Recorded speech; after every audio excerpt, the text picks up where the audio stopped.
With any discipline, there are often figures with symbols that represent overarching phenomena and content. Understanding what these symbols mean is essential to understanding and communicating this content and phenomena. Pedigrees are used in biology to illustrate inheritance of traits. We commonly use it to map the traits transmission of a disease, but we can also use it to map other traits of interest. Like with any figure, there are symbols, but what do all the symbols mean? When we see a square in a pedigree, we know that it illustrates a male, where a circle indicates a female. But we see here that we have two circles with differences between them. One is colored in, while the other's not. Both indicate a female, but there must be more meaning behind the shaded in and not shaded in. The coloring in of a person's symbol is to illustrate that they exhibit a trait. This physical exhibition of the trait is called a phenotype. When there is a line connecting two individuals, it symbolizes a marriage between the people. And when there is a line coming off of the marriage, it illustrates a mating event where an offspring was created. The numbers on the left illustrate generations. As you can see in this pedigree, we're looking at the transmission of this trait over 4 generations. There are other symbols in pedigrees that are not shown in this particular pedigree. For example, if we saw a slash through the circle or square, it would mean that the person is deceased.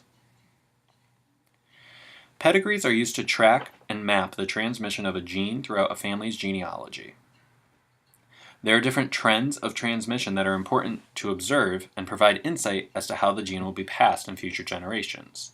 We start with the idea of a dominant versus a recessive transmission. If there's an affected person in every generation, and each affected person has an affected parent, the transmission is thought to be called dominant, where if this is not the case, it is called recessive. This idea of dominant transmission means that only one copy of the allele, or the DNA sequence forming part of the chromosome, is needed to exhibit the trait. If it is a recessive transmission, then both copies of the allele are needed to exhibit the trait. We next classify based on trends of people affected. If there are equal numbers of males and females affected, then transmission is autosomal, meaning it is transmitted on one of the non-sex chromosomes, or an autosome. We can call a transmission X-linked if there are more males affected. Since the X-linked refers to the X chromosome, and males only receive one X chromosome, where females receive 2, males are predominantly affected by this. In this particular case of this X-linked pedigree, we would see a recessive. We would classify it as recessive because not every child affected has an affected parent. Now you might be thinking, how does the first boy in generation 3 exhibit the trait if neither of his parents do? If you recall, females have 2 X chromosomes. Since we discovered earlier that this particular pedigree was recessive, it means that you would need both copies of the gene to exhibit it. The mother in generation 2, person 4, is likely a carrier of the trait because her mother had 2 copies of the trait, of the allele. Since boys only received 1 X, person 9, the first boy in generation 3, likely got the affected X chromosome, X allele, from his mother who was carrying it. Another way to classify pedigrees is on the concept of mitochondrial transmission.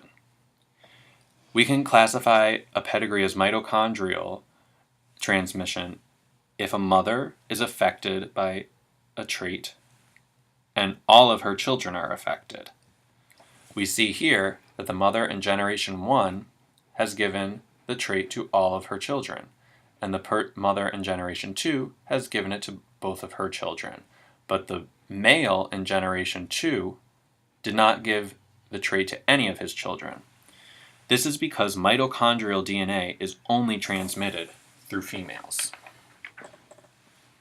As you can see, a lot of information was dissected just from a figure of circles, lines, and squares. Without knowledge of what the figures and trends meant, and without being able to read what the symbols mean, we would not be able to understand how traits are inherited from parent to offspring over the generations. If we look at the pedigree that we started with at the beginning, and we look at all of the affected people, we see that each affected child has an affected parent. So we can call this a dominant transmission. Because there are roughly equal males and females affected, we can call this an autosomal dominant disorder or trait transmission. Understanding the language of symbols is essential to understanding the discipline of biology. Thank you.